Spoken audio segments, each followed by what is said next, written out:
Let's get into it. I am glad you are here today. If you weren't, I would just be doing this to nobody, and that doesn't seem like it would be that great.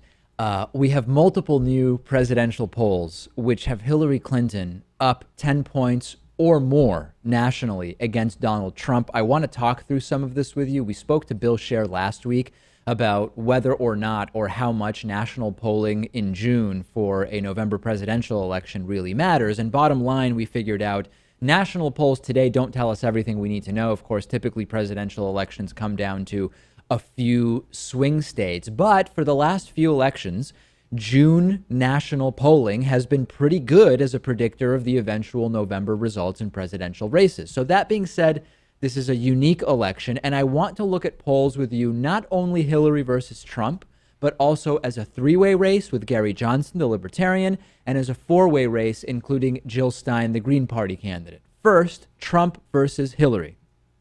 Several new polls with some very interesting results. The ABC News poll has Hillary Clinton up by 12 over Donald Trump. A recent Reuters poll has Hillary Clinton up by 10 over Donald Trump. NBC News and Rasmussen polling having Hillary Clinton up 5 over Trump, respectively. The Real Clear Politics average has Hillary Clinton 46.4 and Donald Trump 39.6. But there are more people running, Lewis, as we know. So what happens if we introduce Gary Johnson, the Libertarian, into the polling scenarios? Well, things change. But how do they change? I will tell you right now. ABC News.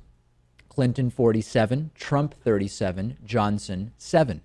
NBC News, Clinton and Trump almost tied 39-38 with Gary Johnson 10% support. And a recent Reuters poll has Hillary Clinton up 9 over Trump with Gary Johnson pulling in 6% support.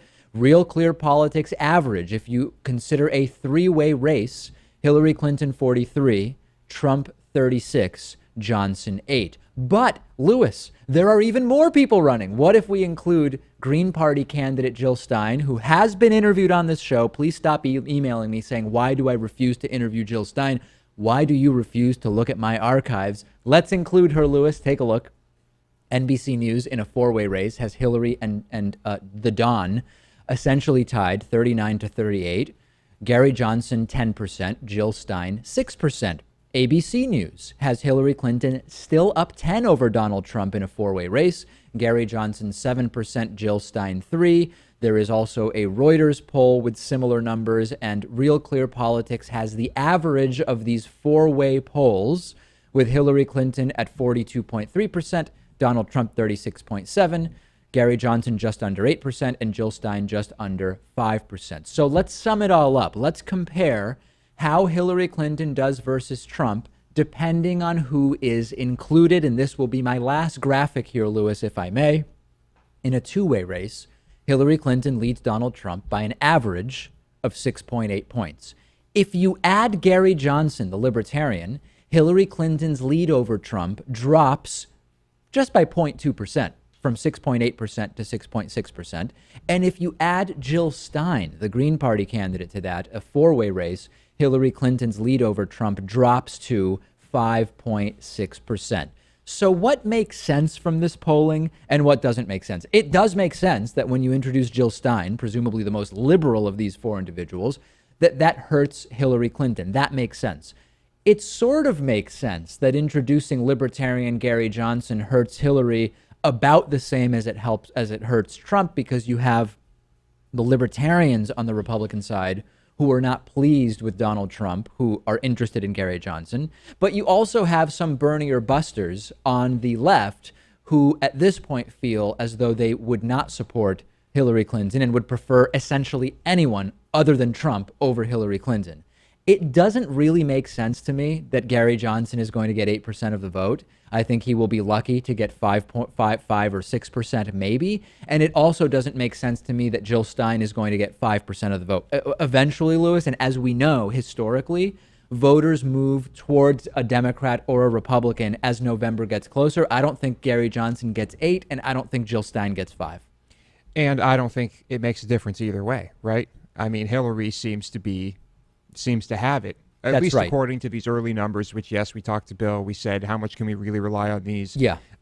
It does indicate something, though. But the big picture is, I think, exactly what you're getting at, which is there's the assumption that Gary Johnson hurts Trump way more than he hurts Hillary. Right now, it doesn't seem to be the case. But there's also the assumption that with both Johnson and Jill Stein in there, that's really bad for Hillary Clinton. It's only making a 1 point difference right now. And we know voters who many voters who in June are looking third party move towards a Democrat or Republican in November. So my prediction, Lewis, is that Johnson and Stein are not going to have a real impact on this election. But you don't want to speak too soon, because if you get down to a swing state, one state could turn this election. Unlikely in this particular election, but one state can turn presidential elections. And that's always something you have to remain aware of. Yes. So because unfortunately we have this electoral college system, right? Yeah, could make a difference there. We shouldn't have it. This is very cool. Blue Apron delivers to you recipes with the exactly perfectly portioned, sustainably sourced ingredients on a weekly basis for you to cook at home. It's flexible. You can customize the recipes based on your own preferences. I recently tried Blue Apron and I made a pizza. I've never made a pizza before. I actually made the entire pizza, cooking the toppings and rolling out the dough and the entire process. And it actually wasn't a disaster because it comes with easy to follow instructions and you can customize delivery dates, the number of people you're looking to feed, and so much more. Some of the meals available include spicy Korean rice cakes with snow peas and pea shoots, sweet chili ponzu catfish and green beans with coconut ginger rice. I love a good ponzu. And New England style salmon rolls with roasted potatoes and chives. Check out this week's menu and get your first 2 meals free with free shipping by going to blueapron.com/Pakman. You will love cooking at home, great home cooked meals. blueapron.com/Pakman.